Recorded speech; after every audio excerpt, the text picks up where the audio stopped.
आपने जो CO2 आपकी बनी है, CO2 को रिमूव करना है गैस में से। आपने मतलब सिन गैस के प्योरीफाई करना है, नाइट्रोजन और हाइड्रोजन को उसमें से सिर्फ CO2 रिमूव करनी है। तो इसके लिए हमने लगाया एम्प्टी सेक्शन। पहले हम उसको ऑब्जॉर्व करेंगे CO2 को एम्प्टी सोल्यूशन में, और बाद में अब आप उसको स्ट्रिप आउट करेंगे।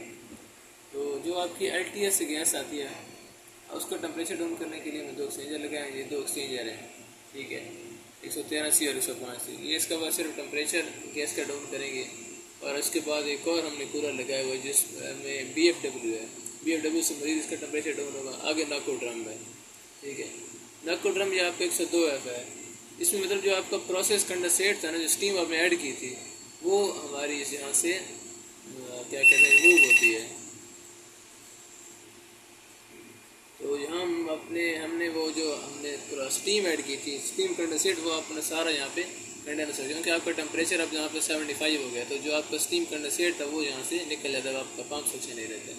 जो आपकी गैस थी नाइट्रोजन, हाइड्रोजन, CO2, वो आपकी टॉप से निकल के इधर अब्जार्बर को आ जाती है, ठीक है। अब्जार्बर में हमने गैस इन किया है, और जो आपका 107J है पंप है हमारा, क्या कहते हैं इसको, लीन सोल्यूशन पंप है, वो ऊपर से MD सोल्यूशन शावर करता है। वो 50 डिग्री पे MD सोल्यूशन शावर कर रहा है, और जो आपकी गैस होगी वो नीचे से इन हो रही है। तो जो आपका सोल्यूशन होगा वो CO2 ऑब्जॉर्व कर लेगा गैस में से, और जो आपकी सिन गैस होगी वो टॉप से निकल के नॉकआउट ड्रम से होके वो आपकी मैथनेटर को चली जाएगी, ठीक है। ये आपकी मैथनेटर को जा रही है।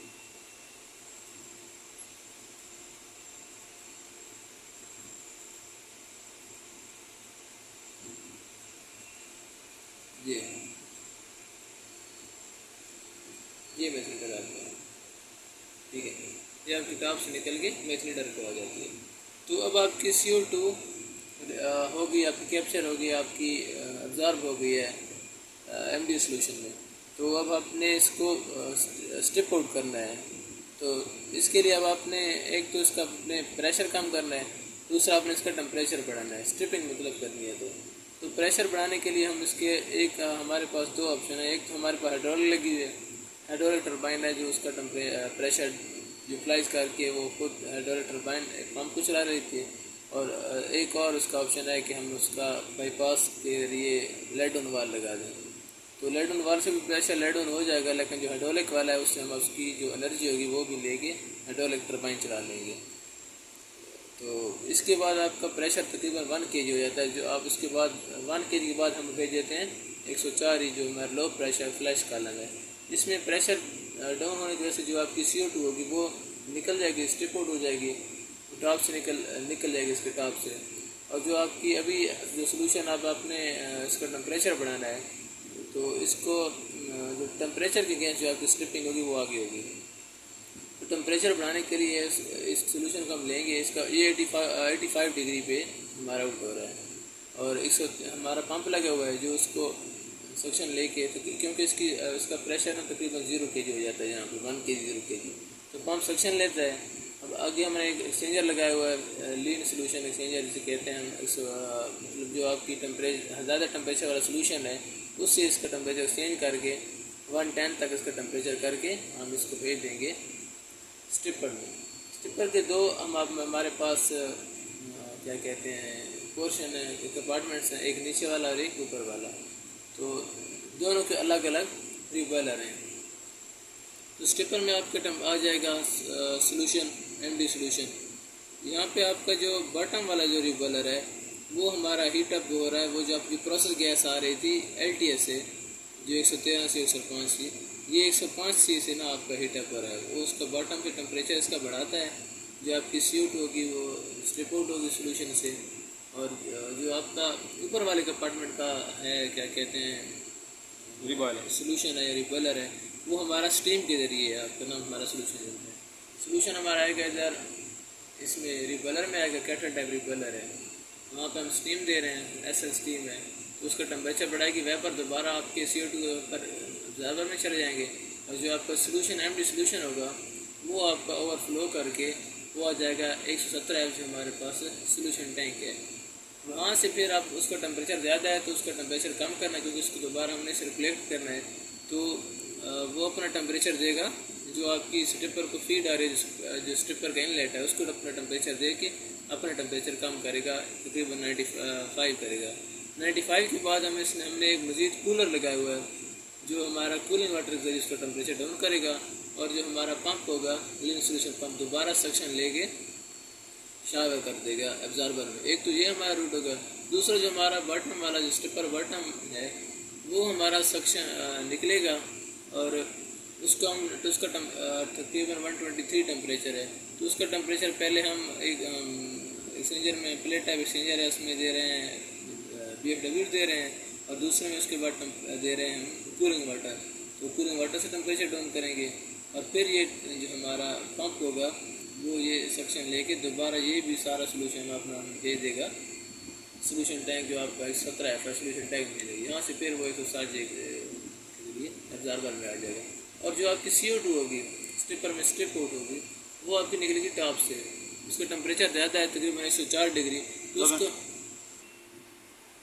तो टॉप से हमारी जो CO2 होगी वो स्ट्रिप आउट होगी, उसका टेम्परेचर है ज़्यादा 104 डिग्री तकरीबन इसका क्या कहते हैं इसको टेम्परेचर है।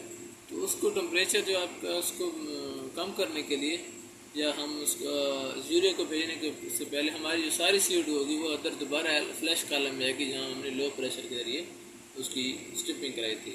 तो लो प्रेशर फ्लैश कॉलम में क्या होता है कि जो नीचे वाला आपका कंपार्टमेंट है वहाँ पर तो आपने लो प्रेशर की स्ट्रिपिंग करनी है, जो आपका ऊपर वाला पोर्शन है कंपार्टमेंट है उसमें आपकी है क्या कहते हैं उसको पॉलिश वाटर है।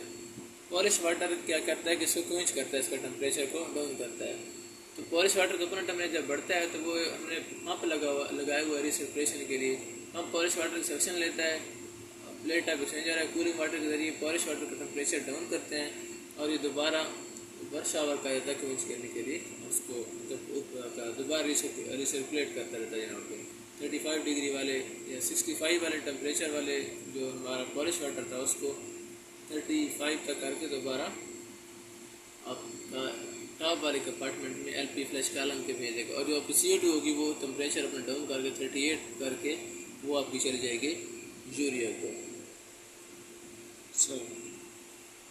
और जो अब आपका कंडेंसेट बन रहा है 114C में, 114C आपका कैटेगरी रिबेलर है, तो कंडेंसेट उसका नीचे कंडेंसेट टैंक में आएगा और कंडेंसेट टैंक के जरिए आप दोबारा एक हमारा पंप है छोटा सा पंप है वो सक्शन लेके दोबारा उसको सर्किट में भेज देगा।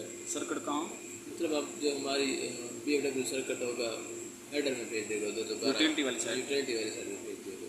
तो ये MDA क्लोज हुआ, ये सोल्यूशन है सर्किट क्लोज हुआ है।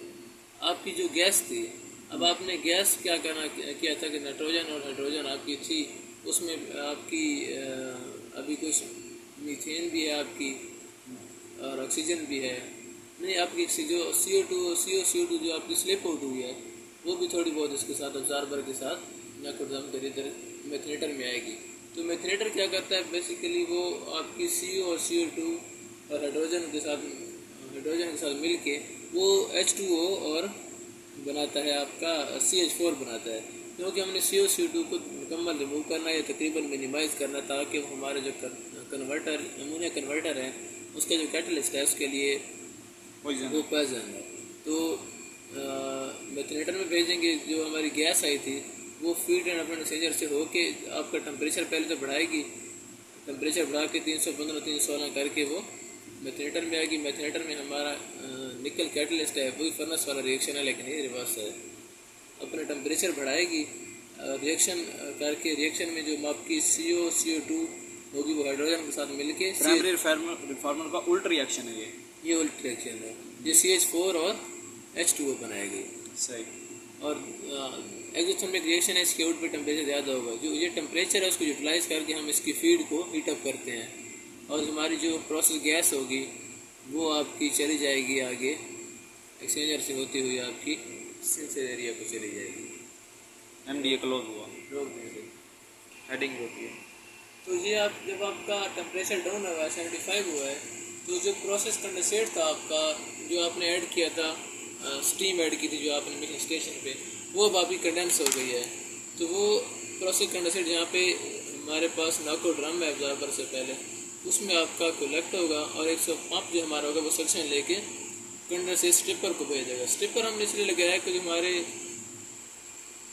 एक तो जो हमारा LTS था उसमें थोड़ी बहुत अमोनिया बनी है नाइट्रोजन हाइड्रोजन के साथ, तो जो थोड़ी बहुत अमोनिया बनी है वो भी अमोनियम हाइड्रोक्साइड बना देती है। दूसरा जो आपकी जो हाइड्रोकार्बन थे वो मिलके अल्कोहल वगैरह या हाइड्रोकार्बन बना देते हैं उनको। तो उसको यूटिलिटी से भेजने से पहले हम उनकी स्ट्रिपिंग कराते हैं, उनको मतलब कि अमोनिया को अलग करते हैं और जो हाइड्रोकार्बन प्योर कंडेंसेट, हाँ प्योर कंडेंसेट करते हैं।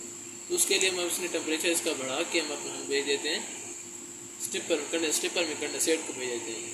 नीचे हम इसके स्टीम दे रहे हैं, ऐसा स्टीम है, तो ऐसे स्टीम के ज़रिए इसकी जो हाइड्रोकार्बन और अमोनिया वगैरह वो टॉप से निकल जाती है और जो हमारा कंडेंसेट होता है वो नीचे से निकल के अपना टेम्परेचर चेंज करके कूलर से होता हुआ यूटिलिटी को चला जाता है। और हमारी अमोनिया वगैरह गैसेस कहाँ जाती हैं? वो चली जाती है हमारी कंबस्टन के लिए फर्नेस में 101B में MDA क्लोज।